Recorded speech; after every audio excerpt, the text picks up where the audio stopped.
Ao contrário do que a gente imagina, o tráfego global de internet, rede social, etc., não se dá por rede sem fio nem via satélite. Em 2022, 95% dos dados digitais do mundo trafegavam via cabos submarinos, informa o canal por assinatura franco-germânico ART. 80% desses dados que rolam nesse sistema do mundo tem que passar pelos Estados Unidos, onde ficam os 3 grandes parques de servidores, que são usados pelos grandes operadores, Big Techs, Google, Microsoft, Amazon, Apple. Os Estados Unidos são o núcleo mundial dessa rede global, que vai dos Estados Unidos para a Ásia, Estados Unidos para a América Latina e Estados Unidos para a Europa. Ou seja, 80% do tráfego de tudo que o mundo vê passa pelos Estados Unidos, e a ICANN é a autoridade global, embora norte-americana, sediada nos Estados Unidos. É quem atribui, inclusive, os endereços. A Europa, para poder conseguir o .com Europa, levou 10 anos até que os norte-americanos autorizassem a ter o .com, assim como tem o BR, 10 anos. Porque diziam que não era uma entidade autônoma, um país, era uma unidade, mas que não tinha identidade.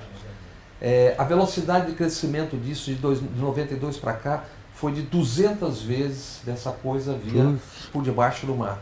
E adivinhem quem tem condições de futucar e espionar esses dados.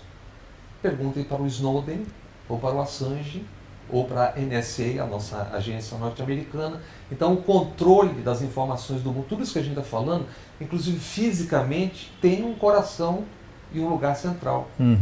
Por isso que os chineses estão sempre tentando criar as suas próprias vias. Redes e tudo mais. Então você imagine o poder dessas Big Techs que não tem regulamentação, que é isso que o Flávio está dizendo. Todos os setores da vida humana e econômica têm o casamento, o filho, a empresa, a indústria, a comunicação, tudo. Por que esses povos poderosos de comunicação não têm regulamentação? E por que não deveriam ter? Olá, pessoal. Sexta-feira, 15 de dezembro. Verão glorioso aqui no Vidigal, Rio de Janeiro, com uma vista inacreditável. Nós estamos aqui começando um programa fantástico.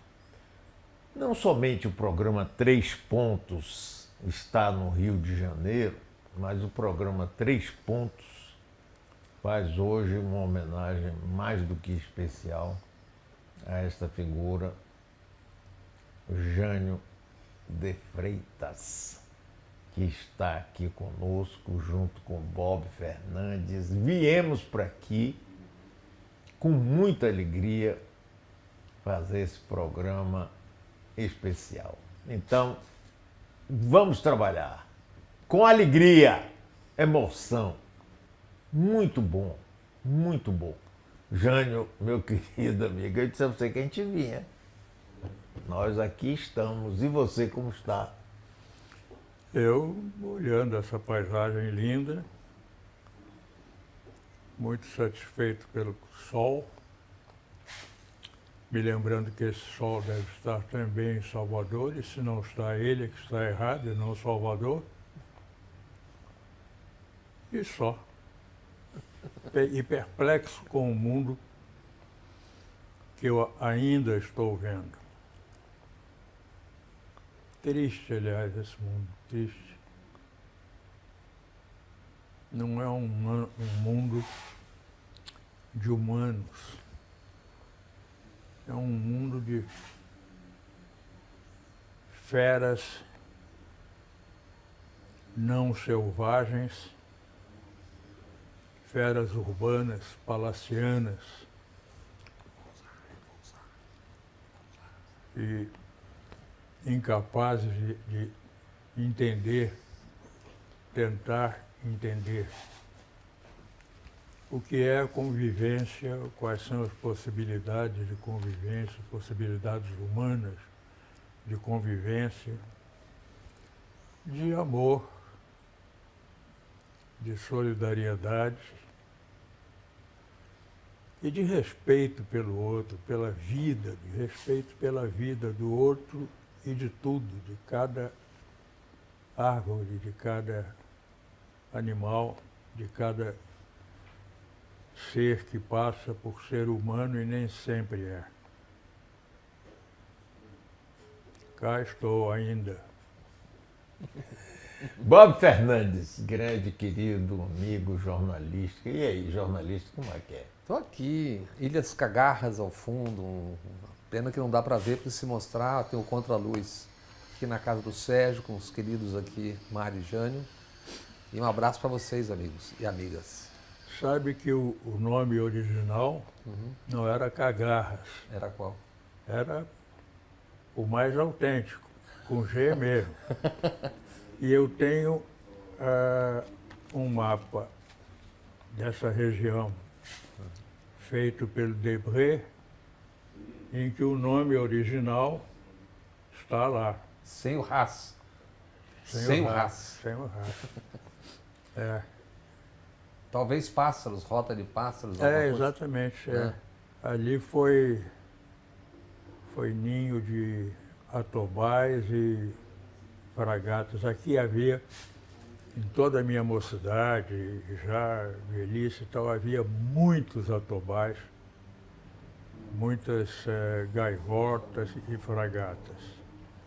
As fragatas vêm, as gaivotas muito raramente.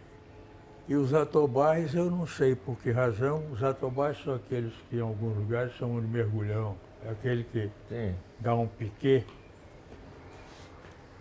E eles sumiram daqui absolutamente, você não vê nenhum.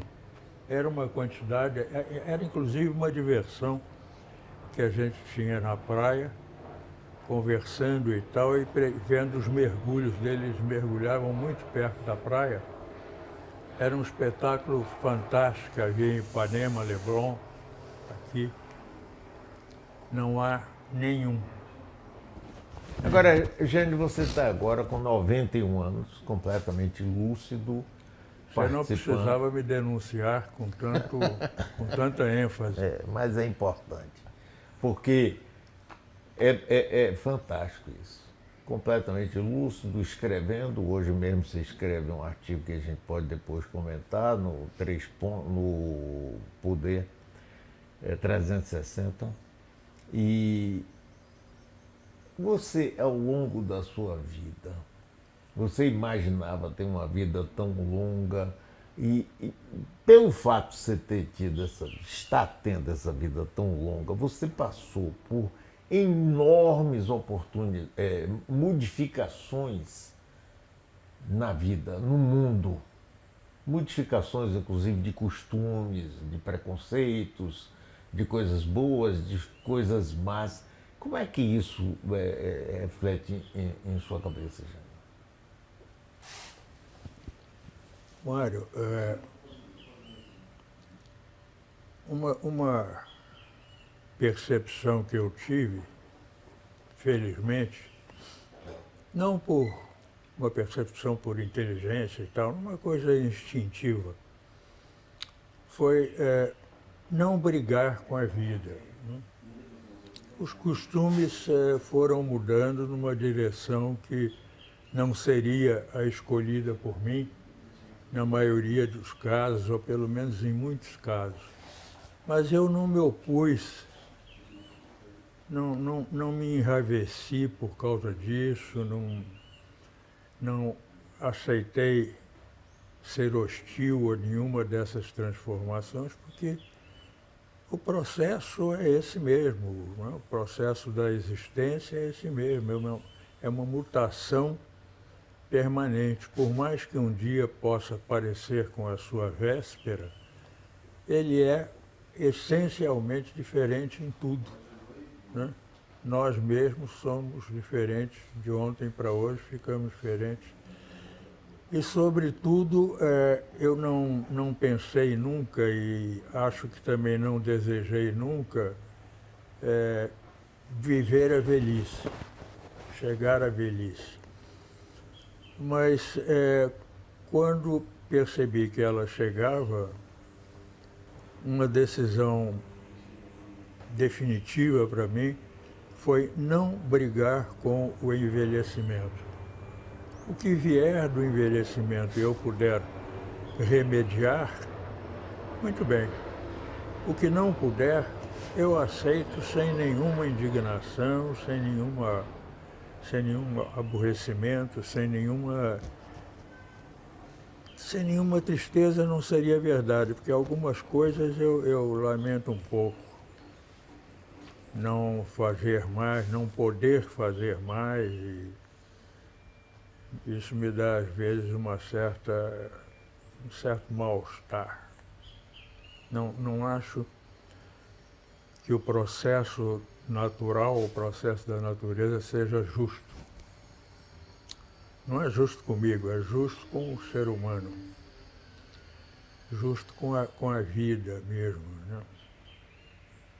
Por exemplo, só para mostrar um caso não humano, essa coisa instintiva de um animal que mesmo, um gato, mesmo estando alimentado, se um passarinho pousar perto, ele vai e traça. Não vai comer, mas vai matar. Então, vendo todo esse espetáculo incompreensível da vida, porque essas coisas a gente não entenderá nunca, podem os filósofos filosofar o quanto quiserem, não vamos entender isso nunca. A natureza está muito acima e muito distante de nós. Você alguma vez procurou o sentido da vida, ou procura? Tem gente que fica assim, eu não sei, eu estou procurando o sentido da vida. Não procurei não, mas não procurei para a minha vida, nem para a vida em geral, mas eu não pude deixar de refletir sobre essa incompreensão forçada da vida, né? Aí há uma questão da qual a gente, quem gosta de refletir, não se livra dela, né? O que é a natureza, como ela funciona, o processo da natureza é uma coisa fascinante. E eu não só me ocupo há décadas de gastar bons tempos tentando refletir sobre isso, sobretudo observar, conjugar as observações que eu tenha feito e, de qualquer maneira, refletir à minha moda e para nada, só para atender a minha própria necessidade, porque Para nada mesmo. eu acabei ficando jornalista e no jornalismo, sobretudo no brasileiro, essas coisas mais reflexivas, né, mais um palmo abaixo da superfície, não interessam, não cabem no jornalismo brasileiro. Reflexões não cabem. Eu percebo muito isso no que escrevo. Quando eu estava fazendo artigos em jornal, era muito nítida a percepção de que o tratamento mais cru de fatos, durante muito tempo, o meu trabalho consistiu naquele jornal em dar uma notícia exclusiva por dia, e eu percebia que quando essa notícia tinha um tratamento que se aprofundava 3 dedos, ou tentava se aprofundar 2 dedos e tal, a repercussão era muito menor do que nos casos em que eu tratava objetiva e diretamente do fato que eu estaria revelando, que estava revelando. Isso é um defeito do leitor em geral, mas porque ele foi levado a esse defeito pela forma de jornalismo pelos vícios do jornalismo praticado no Brasil. Então ficou em mim essa contradição. Eu acabo tendo duas vidas, uma com os meus livros, as minhas observações, as minhas reflexões, as minhas manias, e outra tentando servir ao leitor da maneira mais doadora que eu possa, né? Sem pensar muito no que é risco, no que vai gerar aborrecimentos, respostas, problemas, mesmo dentro da classe. Uhum. É isso.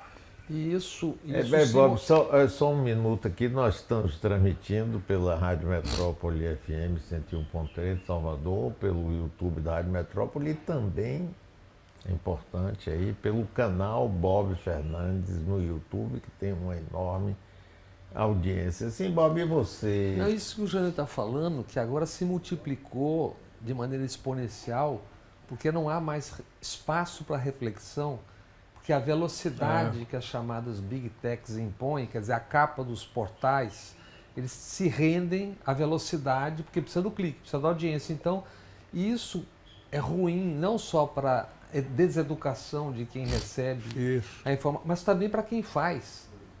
Porque as pessoas se sentem obrigadas ao furo novo. Exatamente. A nova manchete, a nova manchete, a nova manchete, a nova manchete. E esse é um tema que até vamos tratar hoje, viu, Mário? A hora que a gente começar, a partir de uma fala do Flávio Dino no Congresso, nessa sabatina dessa semana, sobre regulação das chamadas Big Techs, que é um assunto do mundo, e que eles consideram o assunto mais importante do século XXI. Porque toda essa loucura que você está falando do mundo, da vida, tem a ver com isso, com os donos da verdade e da mentira do mundo fora do controle. Cada um faz o que quer, como quer. E ele diz uma coisa importante nessa sabatina dele, e quando a gente for conversar hoje, a gente conversa a partir disso aí também. Sim, agora eu gostaria de ouvir vocês o seguinte, vocês não dão uma certa, a mim dá uma certa frustração, por exemplo. Eu hoje tenho um trabalho de imprensa em Salvador, né? E tem coisas que eu vejo que somente eu falo, né? Que são mal feitos por governos municipal, estadual, federal, seja o que for.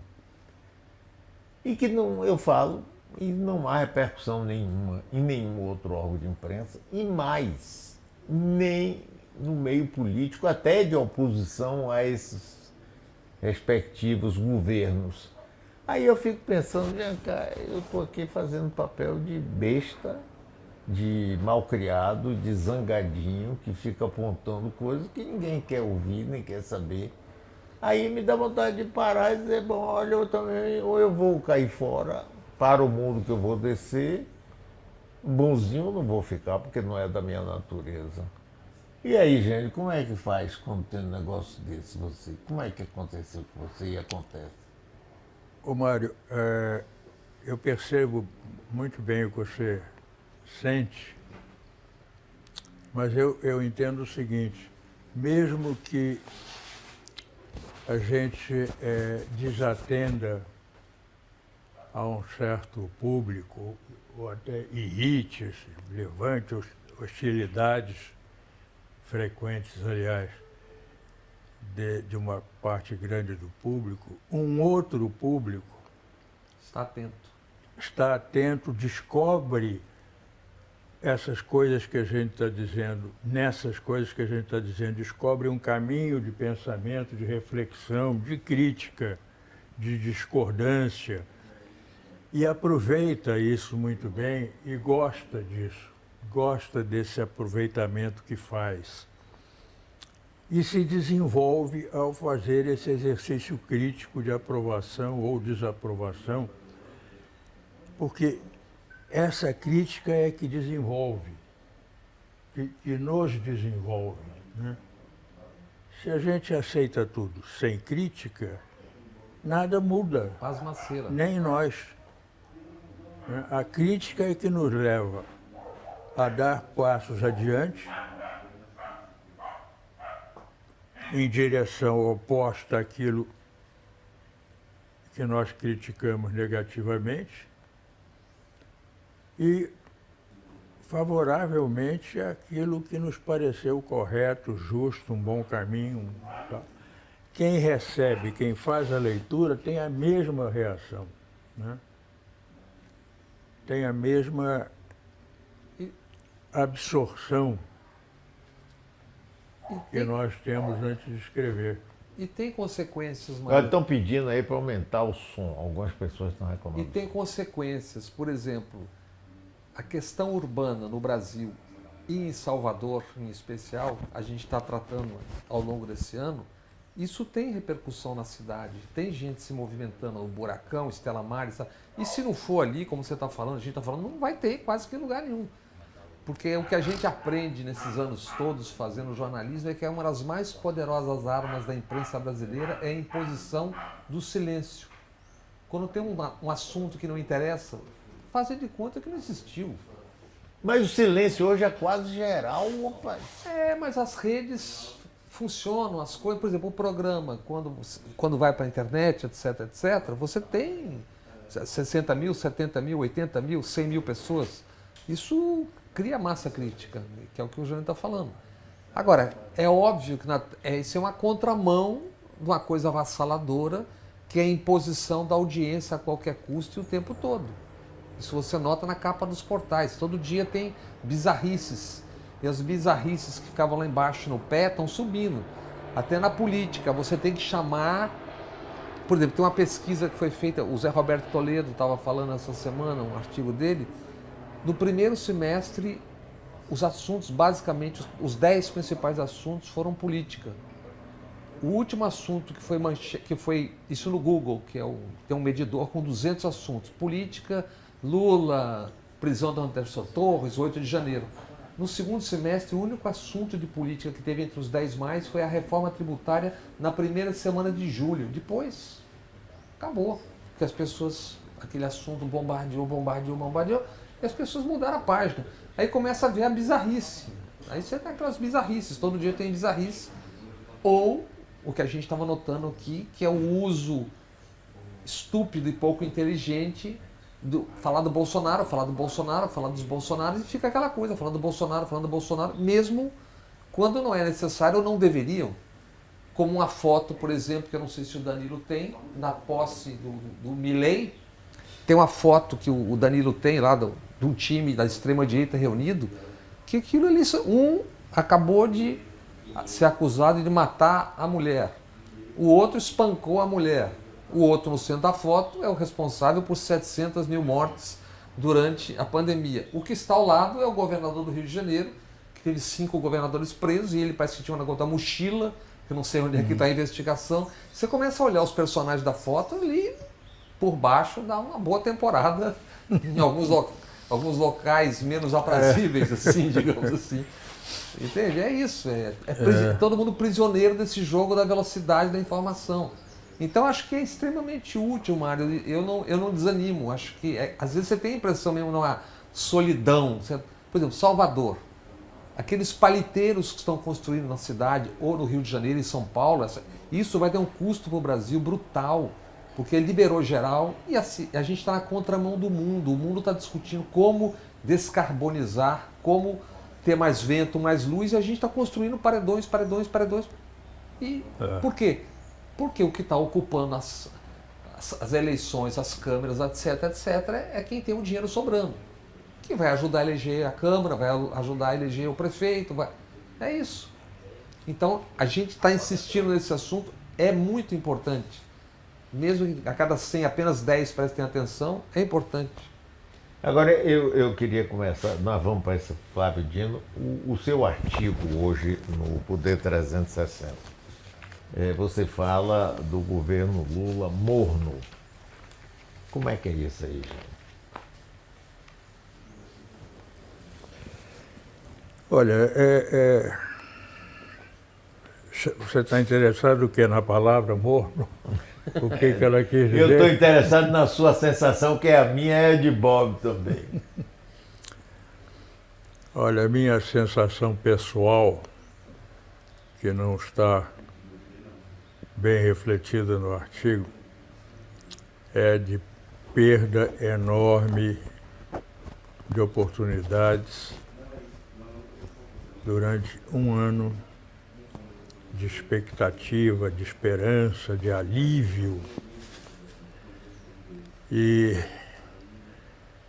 a Câmara, particularmente a Câmara, o Congresso, mas particularmente a Câmara, dificultaram imensamente o transcurso desse ano do ponto de vista de governo.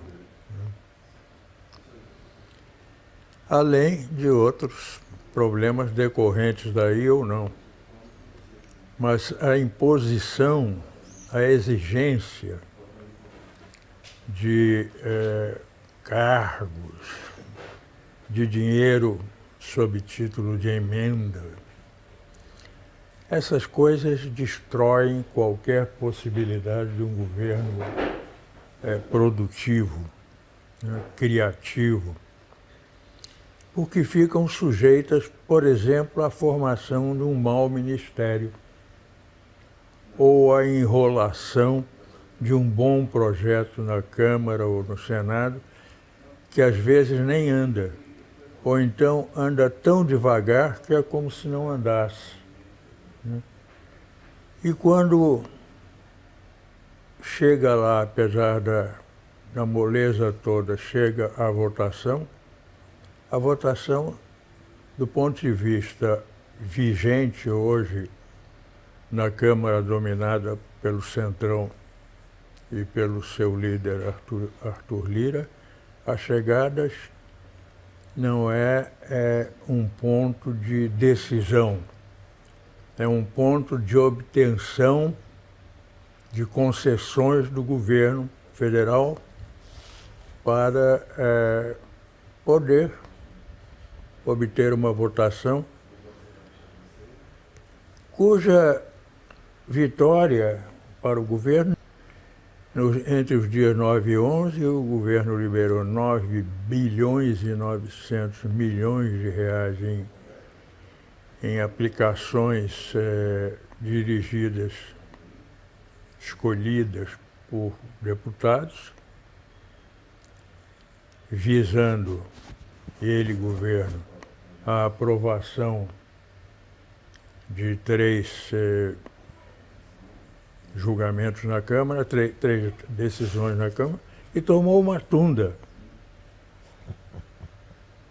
Liberou 9 bilhões e 900 milhões. Grande satisfação, grande alegria de deputados aplicando esse dinheirão e tal. Nem sempre o aplicando com seriedade, nem sempre o aplicando na totalidade, aplicando utilmente na totalidade, há outros caminhos. E para nada, 9 bilhões e 900 para nada. Isso não pode continuar ou não deveria continuar no Brasil, não só porque há uma estagnação do país, uma estagnação administrativa, mas é uma putrefação moral, institucional, gigantesca, gigantesca. É uma deterioração da política no Brasil, uma deterioração da própria função do Congresso, da Câmara e do Senado, que é como jogar fora a Constituição, porque é uma infração desavergonhada da Constituição e das funções constitucionalmente definidas para a Câmara e o Senado. Os sujeitos foram eleitos para serem deputados e senadores. Pode um, eventualmente, por sua por sua competência, ir para um determinado cargo do executivo, licencia-se ou renuncia, se preferir, e vai para um cargo executivo onde deverá ter um exercício honrado.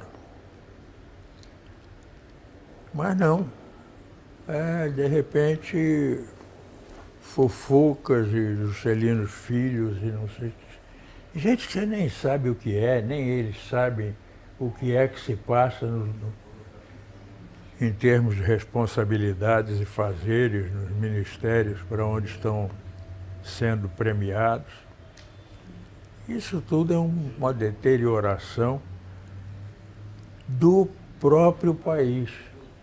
Isso se irradia para o país sob diversas formas de irradiação e leva esse processo de deterioração a todos os recantos, cantos e recantos do país, cantos não musicais e recantos obscuros. E aí, Bob, você estava querendo falar então, de primeiro, Flávio por Dino? exemplo, ontem, Sim. qual é o sentido de restabelecer o banditismo agrário com a medida que derruba o marco temporal, volta a valer o marco temporal, que não vai passar no Supremo? Isso vai criar um conflito, um confronto de novo, aquele confronto Senado, aquela presepada toda. E o que isso sinaliza para o país inteiro, lá nas quebradas? Que vale tudo, terras indígenas. Qual é o sentido daquilo? Qual é o sentido? Aí tá lá o Pacheco, tá aquela gente toda, aquela conversa afiada toda. Esse é um exemplo.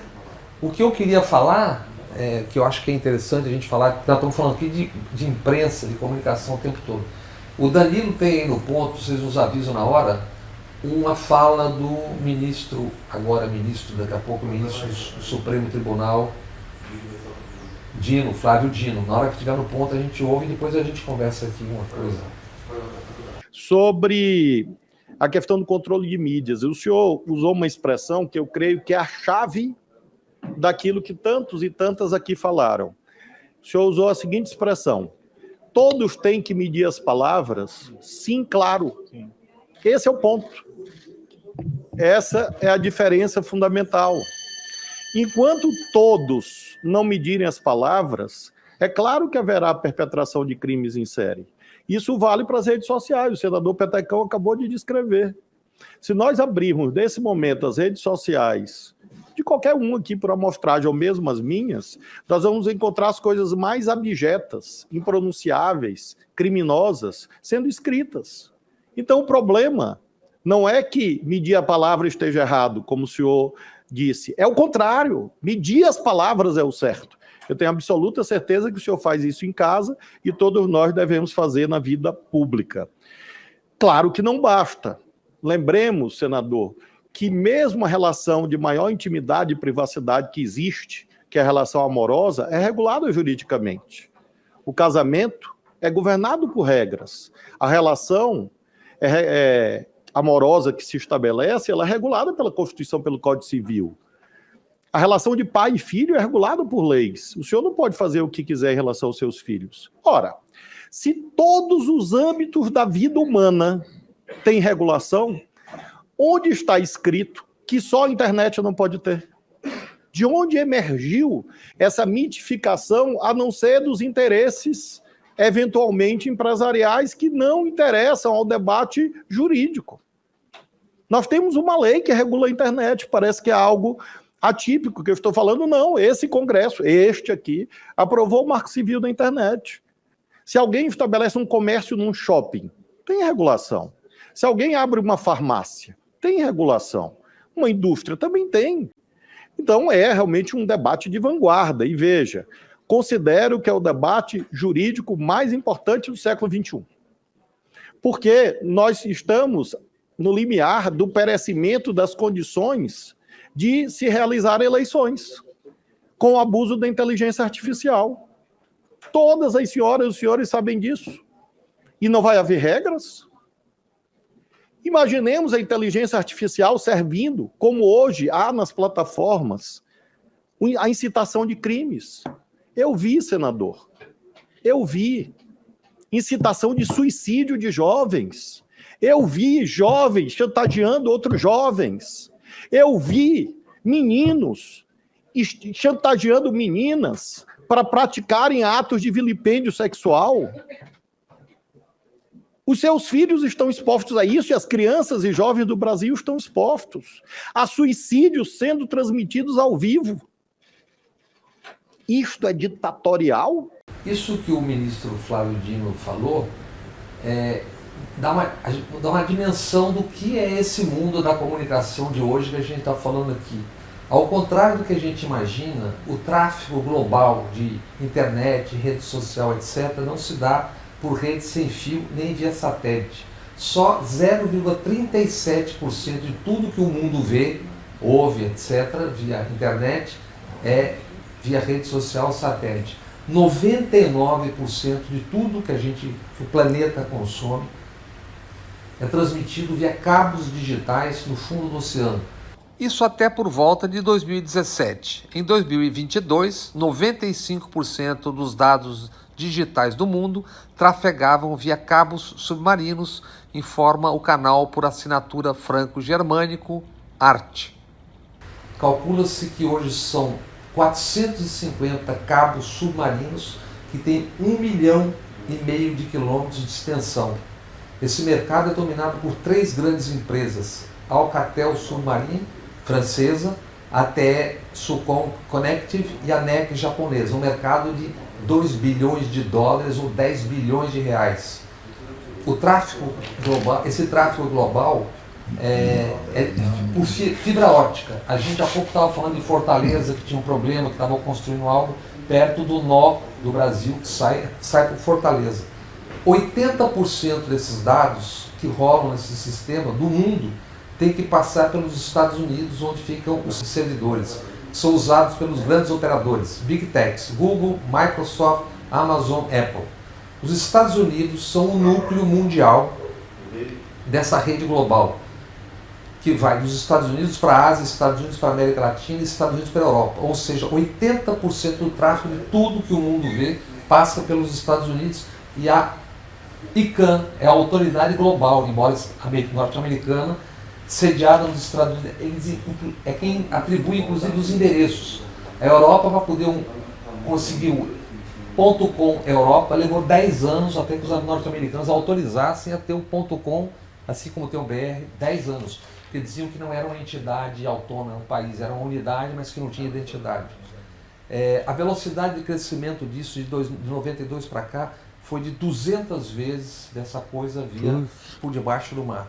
E adivinhem quem tem condições de futucar e espionar esses dados. Perguntem para o Snowden, ou para o Assange, ou para a NSA, a nossa agência norte-americana. Então, o controle das informações do mundo, tudo isso que a gente está falando, inclusive fisicamente, tem um coração e um lugar central. Por isso que os chineses estão sempre tentando criar as suas próprias vias. Redes e tudo Isso mais. tudo do que eu estou falando, apenas um pedaço, está num documentário da TV, na TV da França e da Alemanha, ART. Um documentário Le Dessous Descartes, mais ou menos uma coisa que é o avesso dos mapas ou a contramão dos mapas. E aí, partindo por aí, a gente imagina, quer dizer, tudo que a gente está falando, 99% está indo para do mar e tem um controle central. O mundo, se alguém desligar esse treco... Esses números são impressionantes, né? É isso. Se alguém desligar, desligou. Tem até um filme que está em cartaz aí no Netflix, tal, O Mundo Depois de Nós, que trata de... É um filme que tem quem gosta e quem não gosta, que de repente você desliga o mundo. E é financiado, os produtores executivos são Michelle e Barack Obama, desse filme, O Mundo Depois de Nós. Quer dizer, alguém vai desligar o mundo em algum momento, de várias formas você pode desligar. Se você desligar esses cabos, tudo para. Então você imagine o poder dessas Big Techs que não tem regulamentação, que é isso que o Flávio está dizendo. Todos os setores da vida humana e econômica têm o casamento, o filho, a empresa, a indústria, a comunicação, tudo. Por que esses povos poderosos de comunicação não têm regulamentação? E por que não deveriam ter? É isso. E nesse sentido, a gente encontra uma das razões para lamentar que o Dino vá para o Supremo, embora a satisfação de vê-lo no Supremo, porque ele era um cara para tocar isso dentro do governo e com autoridade. Vai ter que tocar também via Supremo, porque esse assunto está no Judiciário também, está no Supremo Tribunal, essa questão da regulação, e também está no sistema judiciário e também está no Congresso. Mas é diferente de tocar no Executivo, né? Porque no Supremo a coisa depende ali do que cada um estude, do que cada um pense política e ideologicamente e tal. Com 2, por exemplo, a gente não pode contar já a priori, né? 2 ou 3. E isso volta, você está falando uma coisa que volta à questão do governo morno.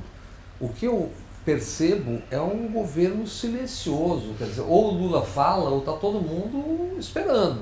E o Dino, que andava falando nos últimos meses, deu uma refluída também, talvez já tivesse a ver com essa questão da ida para o sofrer. Então, você tem até coisas legais acontecendo, boas notícias, mas você, ou o Lula fala ou não tem nada. Vem cá, mas eu acho que aí entra uma coisa até talvez mais profunda, que é o seguinte: o Centrão hoje tem tanta força no governo, seja pelo silêncio morno do governo, seja porque o Jânio acabou de mostrar, libera não sei quantos bilhões de emenda, aquela coisa foi outro veto de Lula, acabou de ser derrubado, aquele que prorrogava a isenção. Mas está sendo negociado ali, né? Sim, derruba, mas você vê que há uma força muito grande, ainda há uma força muito grande do Centrão, certo? Do Congresso. Então, como é que se pode fazer qualquer tipo de coisa mais avançada e mais séria, seja em controle de mídia, seja em controle disso tudo,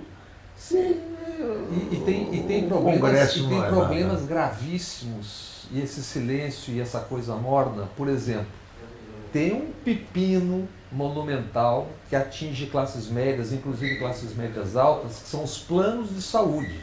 Isso é uma coisa que está derretendo a olhos vistos. A ANS, ela regula a relação do mercado com o mercado, não regula a relação dos clientes, pacientes com isso. E olha que engraçado, né? Quer dizer, e o Brasil subfinanciando o SUS, porque não consegue. Bill Gates, fundador da Microsoft, escreveu um artigo essa semana elogiando o sistema de saúde pública do Brasil, ou seja, o SUS. Olha o que ele disse. Em cerca de 3 décadas, o Brasil reduziu a mortalidade materna em quase 60%, reduziu a mortalidade infantil de menores de 5 anos em 75%, ultrapassando em muitas tendências globais e aumentou a esperança de vida em quase uma década. Disse ainda, nenhuma dessas conquistas foi acidental. Em vez disso, são um resultado de investimentos de longo prazo que o Brasil fez no seu sistema de saúde primário, com os quais outros países podem aprender e imitar.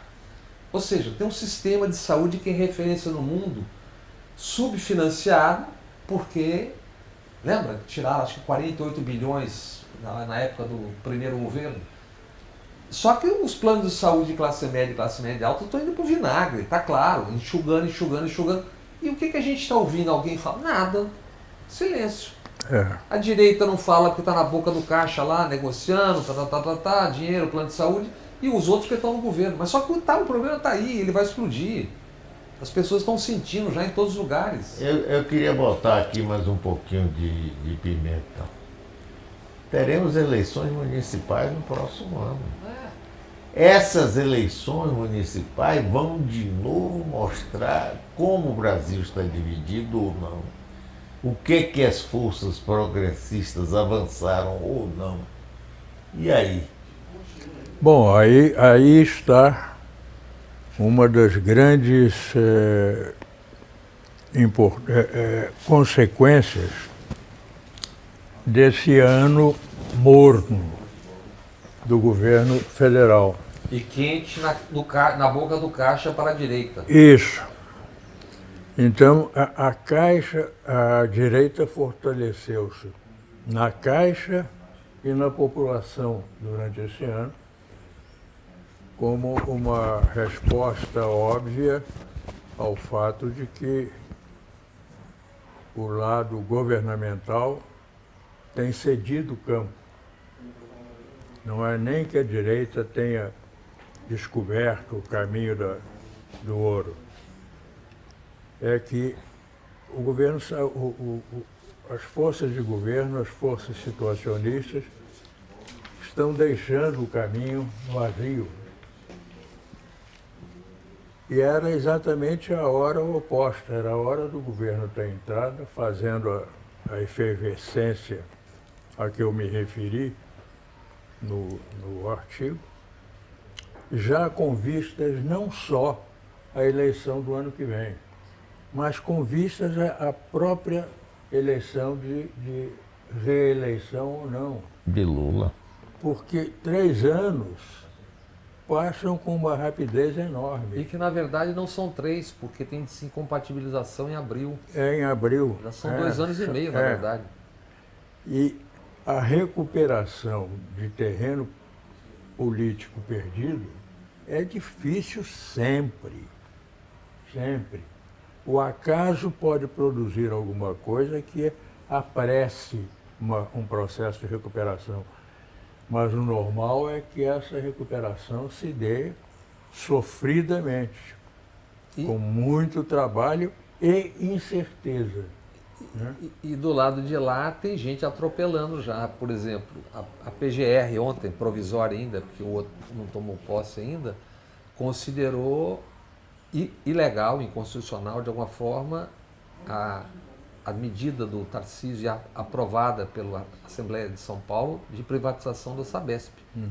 Há ali problemas de constitucionalidade, além de problemas sérios. Então, o que o Tarcísio quer vender a Sabesp? Porque quer vender a Sabesp porque tem eleição em 2006, todo mundo sabe como é que a banda toca.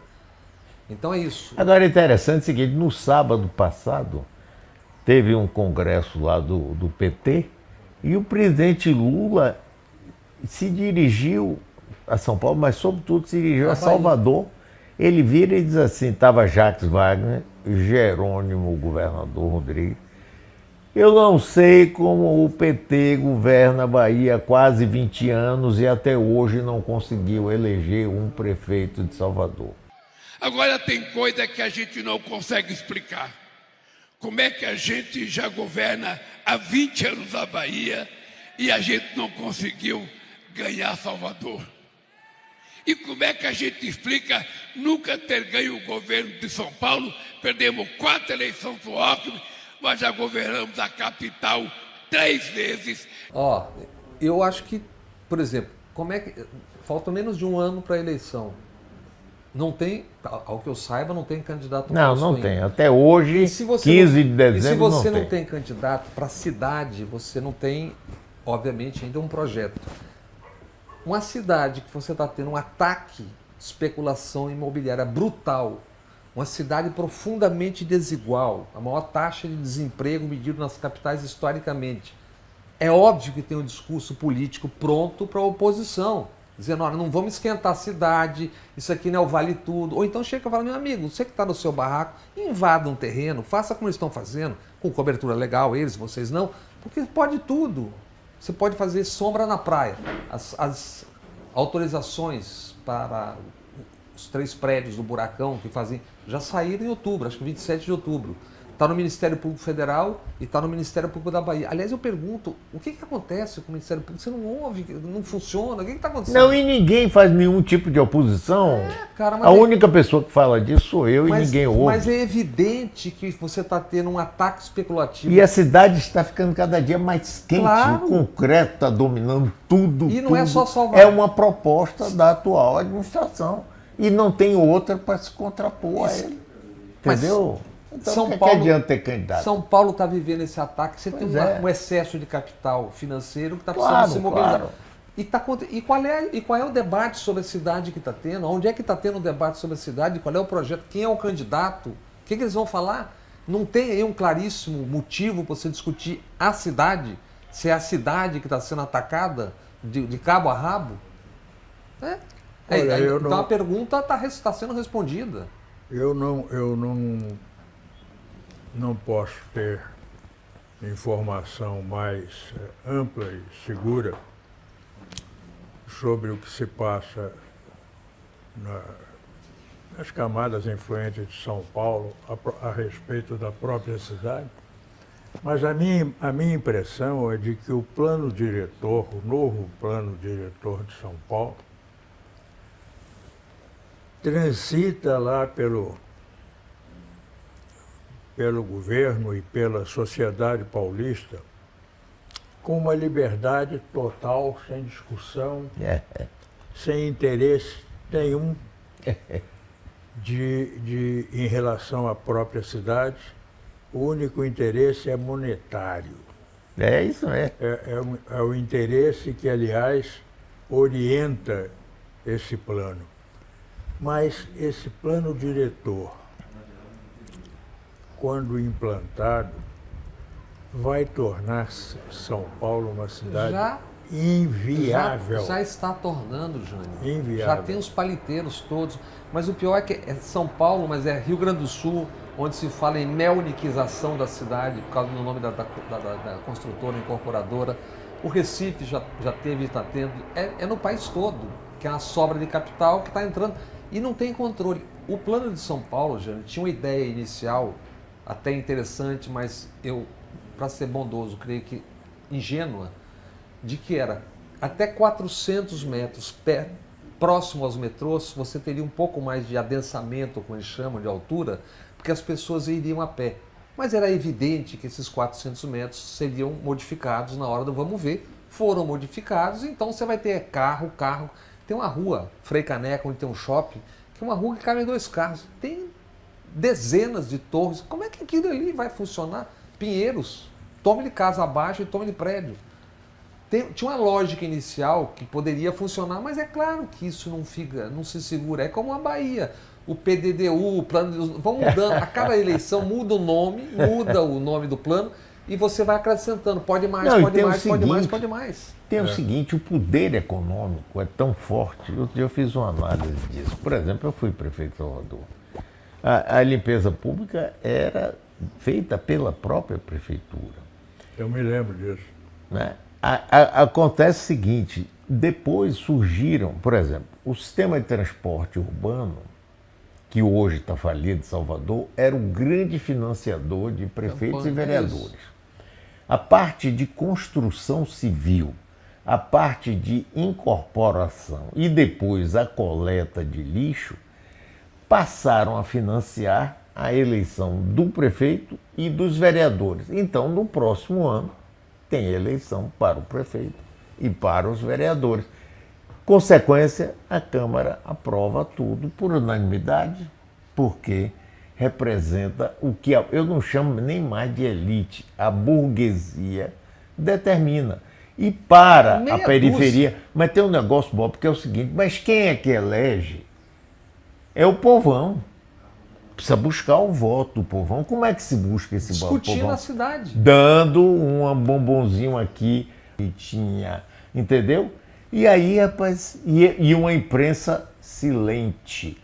Aí pronto, você arma tudo para a vida toda ficar a mesma coisa. Outro assunto que tratamos no canal essa semana, na terça-feira, uma negociação, a princípio apenas proposta numa minuta que eu tive acesso, absolutamente estranha, que a prefeitura deve de 89 até agora, até outubro, 3 bilhões e 900 milhões em contas de água não pagas. E tem uma minuta propondo a Embasa, que é a empresa estatal de capital fechado, que essa dívida seja reduzida inicialmente a 300 mil.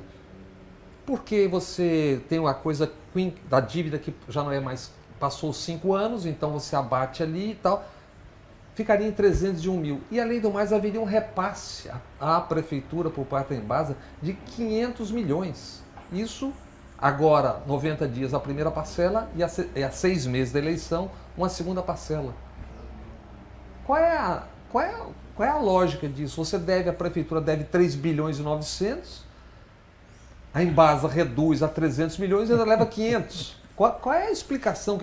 Aí há uma suspeita de uma entidade chamada Ondas, de que como Salvador, como a Bahia se adequou, como outros 17 estados, à possibilidade de privatização do sistema de águas e esgotos, isso seja um primeiro passo. Não sei se é, não sei se não é. Não é não. Não sei se é, mas de fato essa negociação não Mas, tem Bob, cabimento. nesse caso eu acho difícil, porque dificilmente um governo que é PT Isso, e que é imagino que contra a prefeitura iria passar 500 milhões de reais sim, mas tão para a prefeitura no ano da mas estão com eleição. alguma conversa da prefeitura, alguma proposta da prefeitura é em Embasa, né? Agora, o que me estranha, Jânio e Bob, é o seguinte: como é que se consegue sempre que o povão que vive na desigualdade, que sofre violência de polícia, sofre violência de traficante, não tem escola adequada, não tem posto de saúde adequado, vai lá e vota nessa burguesia. Mas o que nós estamos falando agora há pouco? Como é que as pessoas basicamente se informam? Televisão. Na mão de quem estão as grandes televisões de massa? Quais são? Quem é que Sim, mas é ligado. Ainda assim eu não consigo entender como é possível. Você vê alguma coisa aí, gente? Como é que você consegue levar? Mas você vê a oposição com o discurso sobre a cidade, discutindo isso? Não, claro que não. Então, os caras recebem aquele PF pronto, aquela alegria de fim de ano no verão, vem aí o carnaval, etc, etc, passarelas, etc, vai recapear a cidade. É isso, não tem o discurso político da oposição em relação às cidades não está tendo lá. O Boulos está procurando fazer em São Paulo, porque ele é desse setor que confronta, mas não estou vendo isso em Salvador, não estou vendo isso na Bahia. Então, se você não tem um discurso que agregue e que se contraponha, o dinheiro leva. É isso.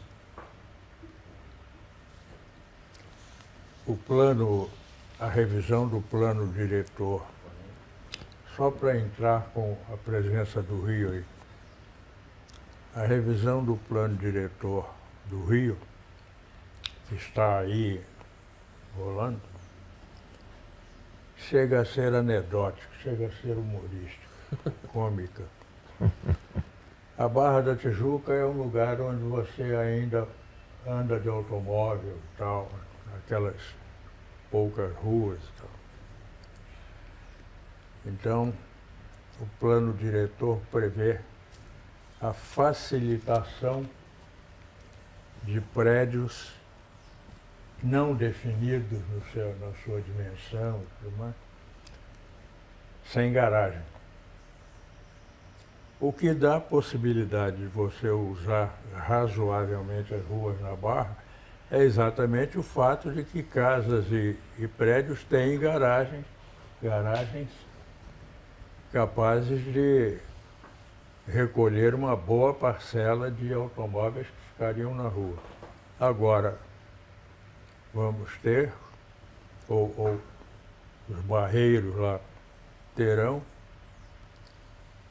prédios sem garagem. Pelo fato simples de que o andar da garagem pode ser aproveitado ou para facilitar, reduzir o custo de construção, não precisa estar escavando e tal, numa área de grande infiltração de água marinha e das lagoas. Ali são necessárias bases especiais. E, além de tudo, é um andar, quando é um andar e não um subsolo, é um andar que podia ser de apartamentos. Um latifúndio como apartamento, dois num andar, 4. Então melhora o faturamento, valoriza o terreno, o dono do terreno. A construtora tem mais obra, fazer apartamento do que uma garagem em vão. o incorporador e o cidadão se ferra. É verdade. Para variar, né? De norte a sul, de leste a oeste. E a gente chegou no final. Aí me lembrei de uma música antiga, diz assim, para variar, me empreste tua mulher, arranje outra qualquer para sambar também, para variar. Ah, pessoal, que alegria, hein, Bob? A gente está aqui com o Jânio, aqui na casa dele, no Rio de Janeiro, Vidigal, é um dia belíssimo. Chegaremos a 40 graus, dizem as... Sim, não faz previsões. mal, mas com esse dia lindo a gente paga esses 40 graus. Vocês, durante o programa, podiam ter virado as câmeras O rapaz lá pra disse, fora. os técnicos até têm que agradecer a Chico K, conhecido Chico K, meu caçula, porque ele é que orienta aqui esses rapazes aqui que vieram de Salvador, fantástico. Obrigado a vocês. Mas dizem que não dá para câmera por causa do É, contraluz. internet, câmera, esse negócio todo não pode virar para lá não, porque senão dá contraluz. Não pode não, né? Nem dá uma visãozinha aí Não, ali não para dá matar o contraluz pessoal nenhum, de... não. Dizer assim, não é só a Bahia que é bonita, não. É a O Rio lenda, de tá vendo? Ali Janeiro. disse que não podia e pode, aí, ó. Tá dando aí? Fake news, tá vendo? Ó? Aí, tá vendo? Dá para ver aí? Tá Viu vendo? aí, Fake já? news, vocês me deram a fake news na abertura, hein? Pois é, rapaz. Aí, pessoal, então, Jânio, querido, que Levanta bom um estar pouco. aqui, viu? Ó, vira um pouquinho para a esquerda. Desmontou.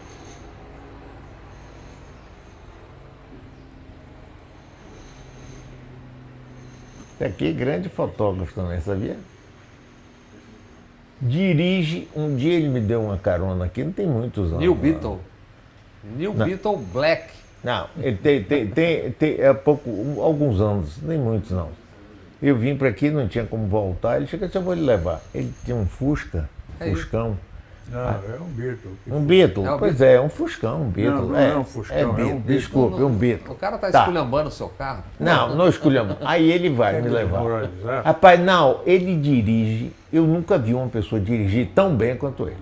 Ele dirige, na hora que ele passa, que tem um bocado de moto, né? O pessoal de moto, aí grita, ô Schumacher! Schumacher, porque ele dirigia numa velocidade perfeita, perfeita. Fotógrafo, jornalista e muitas outras coisas. E hoje mestre de cerimônias. Queridíssimo Pois é. amigo, rapaz, que bom te ver, Jânio, que bom estar com você, viu? Obrigado a você por receber a gente, né? Olha, eu agradeço muito a vocês, em nome também do Vidigal,